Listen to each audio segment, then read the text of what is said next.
m'appelle Johan Baumal, je suis animateur 3D à Illumination MacGuff.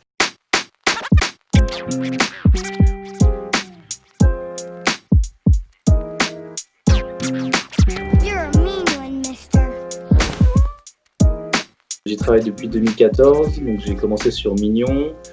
Après j'ai fait DM3, donc c'est Moi Moche et Méchant 3 en français, Let's 2, le Grinch. Voilà, et après en parallèle j'ai créé un blog qui s'appelle apprendredessin.com et j'ai une chaîne YouTube et j'espère en fait pouvoir gagner ma vie avec ça à terme.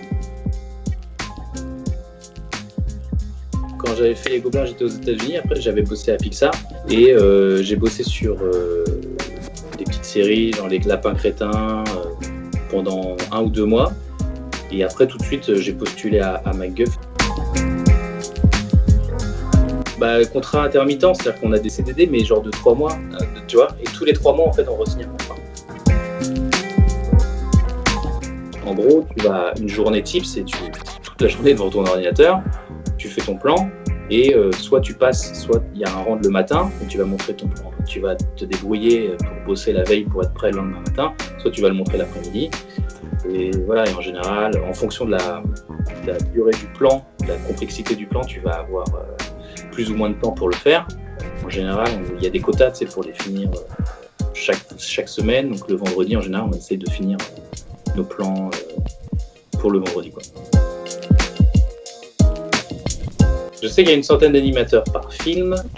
Voilà, après, je crois qu'on est à peu près 800. Et quand vraiment il y a besoin de beaucoup de monde, ça peut peut-être monter jusqu'à 1000, je crois. En gros, tu as le studio où il y a l'animation. Et l'autre partie, c'est plus la pré-production et la post-prod et la préparation des prochains films. Il y a plusieurs films qui se font en même temps. Les animateurs passent d'un projet à l'autre. Normalement, il y a du travail pour tout le monde. À chaque fois, on nous demande sur quel film on veut passer. C'est une très grosse boîte, il y a une hiérarchie forte, c'est une bonne ambiance. C'est un petit milieu, on se connaît tous plus ou moins et les gens sont très cool, quoi.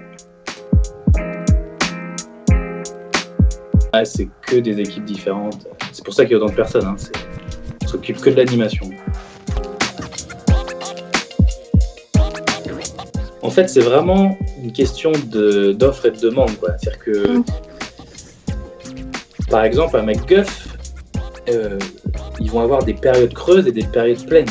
Et quand c'est une période creuse, c'est plus difficile. Si tu tombes, en fait, tu cherches du boulot, tu viens d'être diplômé et tu cherches du boulot au moment où c'est une période creuse, c'est plus difficile. Plus il y a des gros projets, plus en fait, il y a besoin d'animateurs. Donc plus tu trouveras facilement du travail. Il y a du travail en France et à Paris, quoi.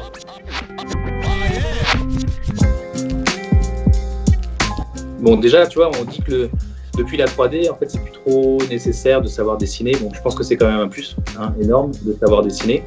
C'est important d'avoir une culture ciné, parce que si tu veux faire des films d'animation, tu peux toujours apporter quelque chose dans tes plans qui vient venir d'autre part que du film d'animation. Donc un truc qui est important, et on me l'avait dit à Pixar aussi, c'est la spécificité, quoi. Qu'est-ce que tu peux apporter toi que personne d'autre au monde peut apporter, tu vois? Et ça te fera sauter. En fait, ça sert à rien d'être le meilleur animateur, enfin d'être le meilleur techniquement, le meilleur. Enfin, faut être le plus original, en fait, je pense. C'est celui qui va sortir du lot, c'est celui qui va être le plus original. Et le plus original, c'est juste celui qui va être lui-même, quoi, qui va se connaître tellement bien, qu'il va pouvoir faire ressortir ça dans son art, quoi.